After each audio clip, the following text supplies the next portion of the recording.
नमस्कार, स्वागत है आपका हमारे YouTube चैनल HB फार्मिंग पर। आज हम आपको एक औषधीय पादप की खेती की जानकारी लेकर आए हैं। आज हम औषधीय खेती के बारे में हम बात करने वाले हैं। उसे सनाई या सोनामुखी कहते हैं। सनाई या सोनामुखी बहुवर्षीय झाड़ी रहित व कांटे रहित पौधा है जो दलहनी कुल के अंतर्गत आता है। इसको पूर्णतया बंजर भूमि पर उगाया जा सकता है। इस पौधे या फसल के लिए ज़्यादा खाद व पानी की भी आवश्यकता नहीं रहती है। इस प्रकार भारत में कहीं पर भी बंजर भूमि में इस फसल को लगाकर अच्छा मुनाफा कमाया जा सकता है। सोनामुखी का पौधा एक औषधीय पौधा है। इसे एक बार लगाने के बाद 4-5 साल तक उत्पादन देता रहता है। इसके पौधे का तापमान की हम बात करें तो 4 डिग्री से लेकर के 50 डिग्री तक तापमान सहन करने की क्षमता रहती है। और न ही इसे कोई एक बार लगाने के बाद न इसे कोई जानवर खाता है, न किसी प्रकार की इसके रखवाली की जरूरत पड़ी है। बंजर भूमि में कहीं पर भी इसको लगा सकते हैं। इसे कोई जानवर खाता है और न ही इसमें कोई बीमारी आती है। किसी भी प्रकार के कीटनाशक के छिड़काव की आवश्यकता भी नहीं है और न ही कोई इसे कोई जानवर खाता है।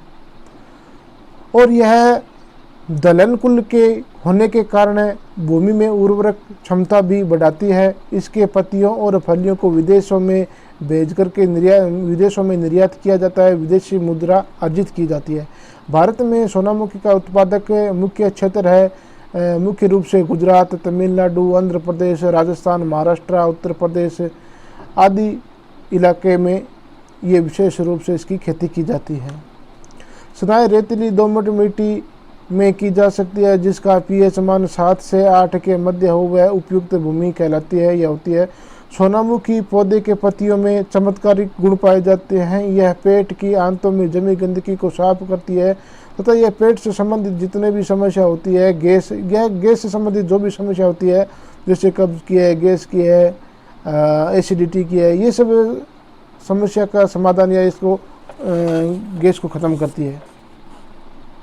इसकी पत्तियों से आयुर्वेदिक औषधि बनती है। सनाई की पत्ती रोगाणुनाशक होती है। इसकी कई किस्में आती हैं और इसकी यदि अपने बीज दर की बात करें तो 1 हेक्टेयर में 10 से 12 kg प्रति हेक्टेयर इसका बीज इसमें लगता है। और इसको अपने छिटक विधि या सीड ड्रिल से भी इसका बीजान कर सकते हैं। बुआई का यदि समय की बात करें तो 15 जुलाई से 15 सितंबर तक इसका उपयुक्त समय माना जाता है। और इसकी सिंचाई की बात करें तो इसको बीज लगाने के बाद में या छिटक करने के बाद में 1 या 2 बारिश या 1-2 सिंचाई की आवश्यकता होती है। और यह बारानी क्षेत्र में भी हो सकती है। और इसे कोई विशेष एक बार पौधा पनपने के बाद में ज़मीन से नमी अपने आप सोख लेता है। कोई विशेष इसको सिंचाई की आवश्यकता नहीं होती है। खरपतवार की बात करें तो इसको 1-2 महीने बाद कोई विशेष खरपतवार नहीं होती है। यदि फिर भी खेत में खरपतवार हो जाए तो अपने गाय भैंसों को या आदि जो भी अपने जो पशु रखते हैं उनको उस खेत में खुला खेत के अंदर ही इस फसल में ही पशुओं को छोड़ सकता है।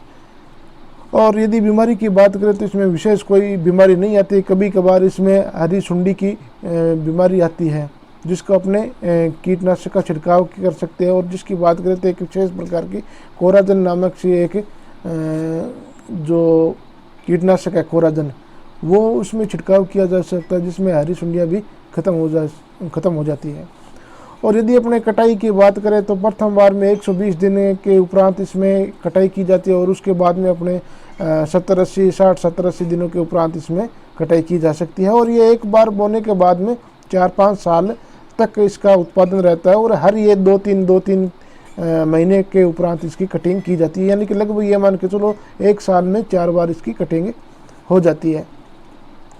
और कटाई की विधि की बात करें तो अपने जो दाती होती है या तेज धार वाली जो हंसिया होती है उससे इसकी कटिंग कर सकते हैं। और कटिंग करते समय एक जो सावधानी की बात है वो ज़मीन से 3 से 4 इंच ऊपर से कटिंग की जाती है जिसमें इसमें दोबारा यदि फुटाना है तो उसमें अच्छी तरह से फुटाना जाए। 3-4 इंच ऊपर से इसकी कटिंग की जाती है। और कटाई के बाद इसकी जो प्रोडक्शन होता है उसको छाया में सुखाया जाता है कटिंग करने के बाद में, और यदि धूप में भी सुखा सकते हैं, एक बार कटने के बाद सूखने के बाद में इसको छाया में कहीं रख सकते हैं, जिससे जितनी ज़्यादा इसकी पत्तियों का रंग हरा होगा उतनी इसके मार्केट में इसका प्राइस अपने को ज़्यादा मिलेगा। और कटने के उपरांत में इसमें ये बारिश की अपने ध्यान रखना है, कहीं ये कटने के बाद भीग ना जाए। यदि कटाई के बाद में ये भीग जाता है तो सारा का सारा माल खराब हो जाता है और किसी कहीं पे बिकता भी नहीं है। सूखने के बाद तिरपाल पर पत्तियों को जो झाड़ लिया जाता है, इसके बाद बोरों में भर करके बिक्री के लिए अपने भेज सकते हैं। सावधानी रखने की विशेष तौर पर इसके कटिंग के बाद में बरसात की सावधानी रखी जा सकती है और इसमें कोई विशेष सावधानी वाली बात नहीं है। धन्यवाद।